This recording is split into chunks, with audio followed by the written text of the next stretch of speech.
Hi there, welcome to Higher Apprenticeships and Degree Apprenticeships from the Win.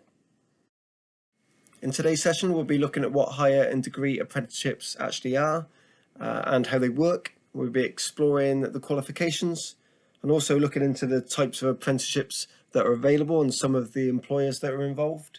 We'll also be looking at where to search and some useful resources for you to explore further. So what are apprenticeships? Firstly, they're a work-based qualification. So unlike being a student, you're an actual employee, as they're a real job. You get to earn whilst you learn, so while you're doing all that learning, you get a salary. As well as learning by doing, you'll get to work alongside experienced members of staff. And you're able to gain specific skills for a particular job or job sector. So let's take a look how apprenticeships work. Now, both with degree and higher apprenticeships, 80% of your learning will be work-based learning. So learning by doing and learning from others around you. And the other 20% will be off-the-job learning. So it might well be that you attend a college one day a week, or that the training provider comes to your place of work, or you might be expected to do some online learning on a PC or a laptop in your own time. All this information is available to you before you apply for an apprenticeship. So this is something to consider in terms of how you prefer to work. At the end of degree and higher apprenticeships, there will be an endpoint assessment. This is essentially a test for you to prove that you're competent within that area and that you can go off into the world of work and do that job. One of the differences between higher and degree level apprenticeships is the qualifications which you'll get. So with a higher apprenticeship, you'll get a vocational qualification, such as a National Vocational Qualification, or HNC or HND, which is a Higher National Certificate or Diploma, or a foundation degree perhaps. With a degree apprenticeship, as it suggests, you'll get a degree from it. So it would be a bachelor's degree, such as a Bachelor of Science or a Bachelor of Arts. Or, taking it further, you might even get a master's degree from it. So let's take a look at how those apprenticeships relate to other qualifications.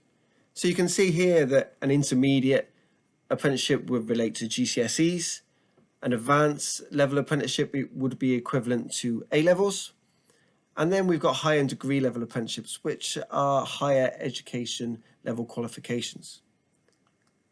It's worth noting that even if you have A-levels, sometimes you may be asked to start an apprenticeship at that same level, or even go back towards an intermediate level of apprenticeship. But this would depend on the apprenticeship itself.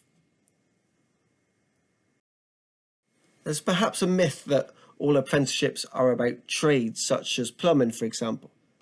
However, at higher and degree level, you'll see a very different type of job. So it could be property and construction or engineering, or even going to be a solicitor, for example.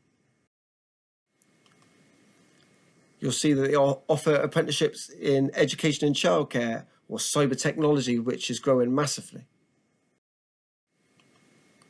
And you'll see lots more on your screen here to show you that you're not limited in terms of what you can do.